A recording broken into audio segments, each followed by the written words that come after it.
여러분 안녕하세요. 더 밀크 팩토리 캐런입니다.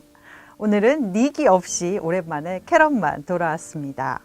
코로나19 감염증 확산세가 멈추지 않고 있어 걱정입니다.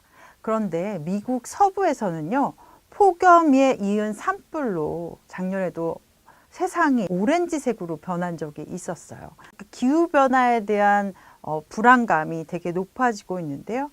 독일과 중국에서도 기록적인 폭우에 이어서 홍수로 많은 사상자가 발생을 했습니다. 그동안 잘 못 들었던 개념인 열돔 현상도 나타나서 전 세계를 강타하고 있는데요.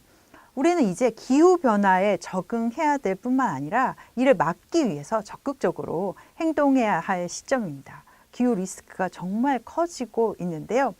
이런 기후 리스크에 대응하는 기업들이 요즘 속속 나타나고 있습니다. 이런 기업들 중에 업사이클을 하는 기업들이 있는데요. 업사이클이라는 것은 재활용이라는 리사이클링 위에 상승을 뜻하는 업을 합친 말입니다.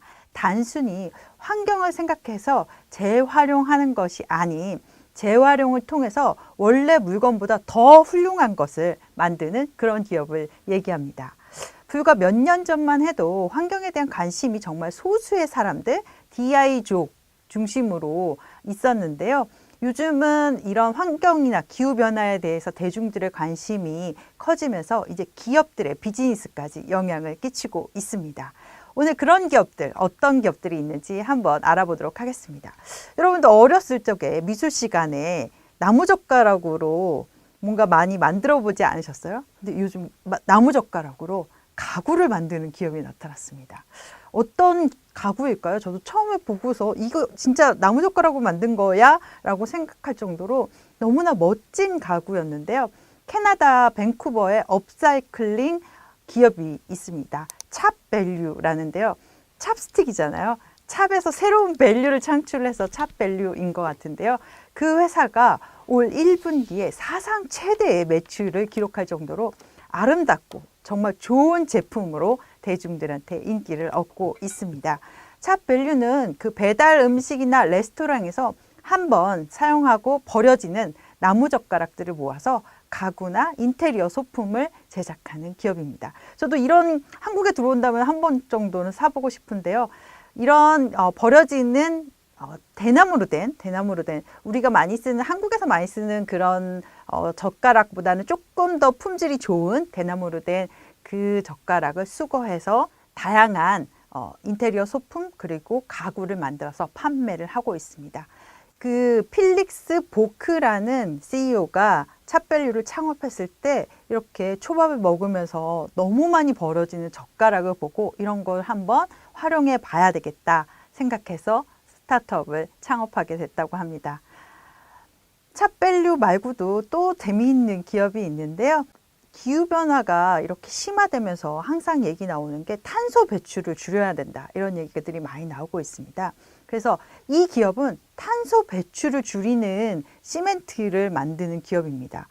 제조 시에 탄소가 가장 많이 발생되는 제품이 어떤 제품인지 아세요? 네, 바로 시멘트입니다. 그래서 이게 공정상의 문제와 어마어마한 소비량으로 인해서 전 세계 이산화탄소 배출의 8%를 시멘트가 만들어지는 데서 발생한다고 하는데요. 캘리포니아의 기업 포테라는 이런 점에 주목해서 친환경 시멘트를 만들었습니다. 산호초와 조개 껍데기가 바닷속에서 이산화탄소를 흡수하는 것에 착안을 해서 이것을 시멘트를 제작하는 공정에 기술을 넣었고요.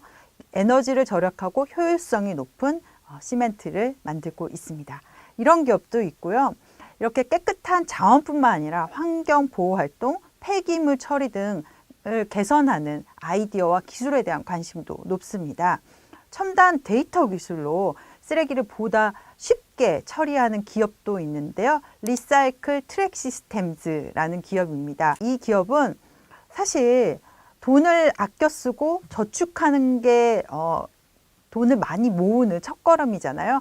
리사이클 트랙 시스템즈라는 기업도 이거를 쓰레기 처리에 그대로 활용합니다. 그래서 고객들이 쓰레기를 줄이도록 얼마나 버렸는지 데이터를 하고 추적하고 관리하는 거죠. 자꾸 내가 버린 양을 알려주는 거예요. 그래서 더 안 버리게 하고 그걸 관리할 수 있게 하는 건데요. 기업 고객은 이 리사이클 트랙 시스템즈가 제공하는 쓰레기통을 가져다 쓰게 되면은 이 쓰레기통을 회사가 수거하고 수거한 쓰레기의 양 그리고 위치 어떻게 재활용되고 어떻게 처리됐는지를 다 기업의 핸드폰으로 모바일로 알림도 주고 데이터를 다 주게 됩니다. 이렇게 해서 기업이 보다 투명한 처리 결과를 얻고 어떻게 하면 더 나은 방법으로 쓰레기를 줄이고 처리할 수 있는지 알게 되는 거죠. 이런 기업들 아마 앞으로 더 각광받을 것으로 기대가 되는데요. 연약해지고 있는 지구 지키는 방법들을 비즈니스 모델로 승화시키고 있는 기업들 오늘 소개해 드렸습니다. 더 밀크 팩토리는 오늘 여기까지입니다. 여러분 시청해 주셔서 고맙습니다.